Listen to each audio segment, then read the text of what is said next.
So there I was in the middle of this impossibly long line. And all I can hear above my own shivering is the sound of this big, burly door guy saying, "If you don't have a ticket, you're not gonna get in. You might as well just go home. The show has been sold out for ages." I didn't have a ticket, but there was no way I was going home. Partially because home was 2,400 miles away, and partially because everything that I wanted to become was right at the end of this line. The legendary punk rock club CBGB's, closed on my 21st birthday.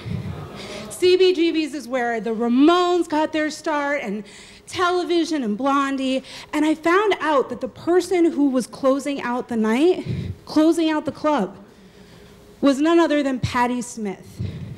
Patti Smith, right? This legendary punk rock poet, and she's just this incredible, inspiring force to be reckoned with. She wrote "People Have the Power." I took this, coupled with the fact that it was on my birthday, as a sign that I had to be there.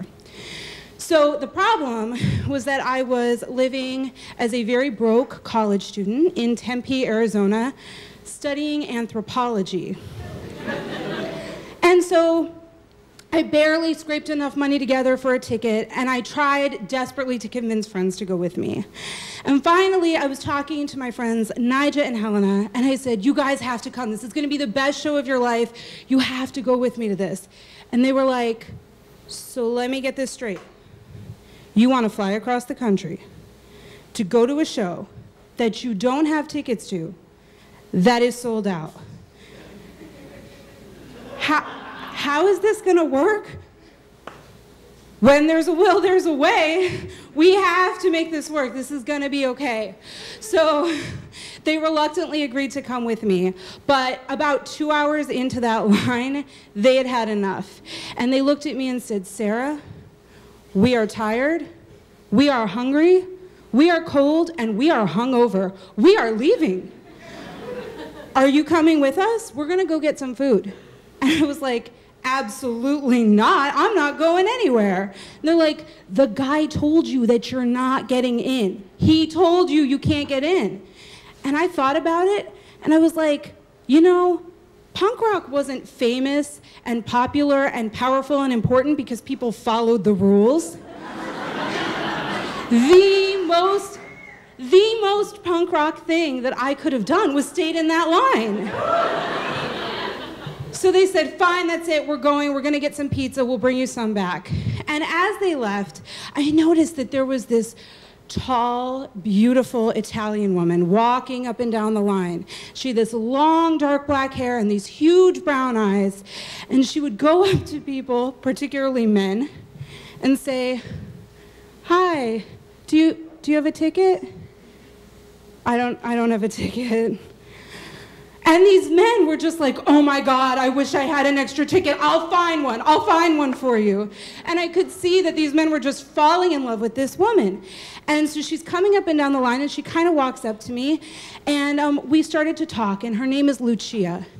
And Lucia and I sort of had this instantaneous bond because there weren't a lot of women that were there by themselves, and we sort of felt like we were sisters in rock, and we were gonna find a way to make this work. Neither of us had a ticket, but we were gonna go in, damn it. So we stood arm in arm, and we waited. And a few minutes later, Nija and Helena came back with the pizza. And they go, "Okay, Sarah, you owe us $15 for the pizza." And I said, "I can't pay you for the pizza right now," because this whole time, my only plan was that I was going to wait in the line, and when I got to the front, I was gonna bribe the door guy.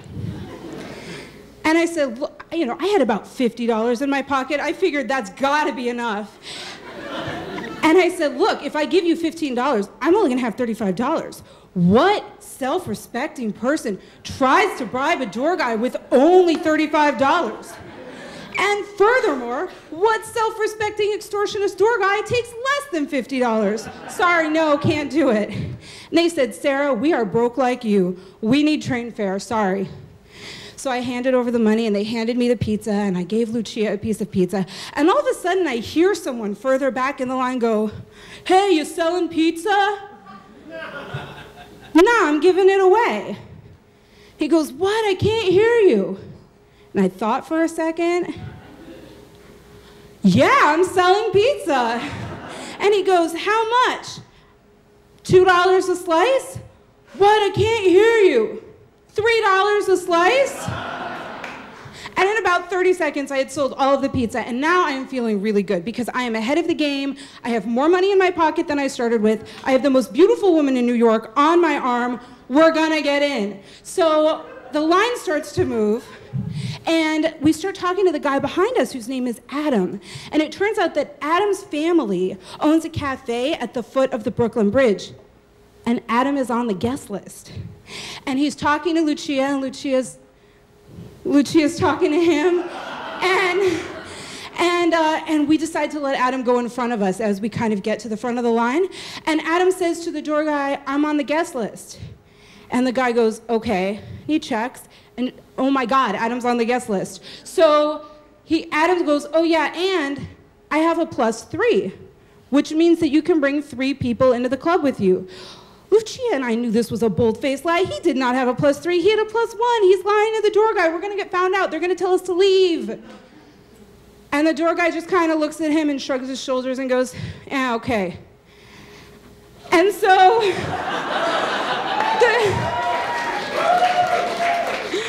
the door guy slaps the wristbands on our wrist.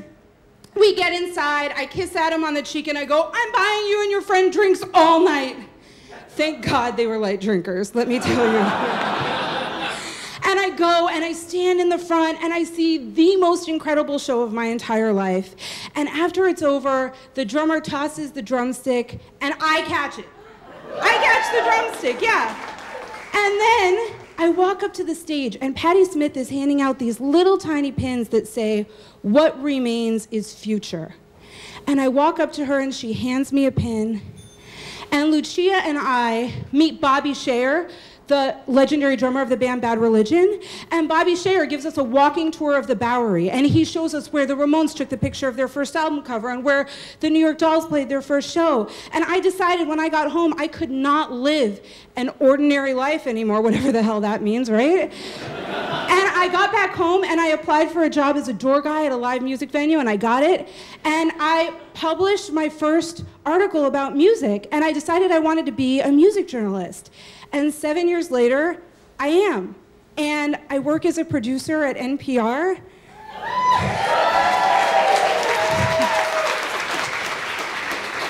And what remains really is future. Thank you.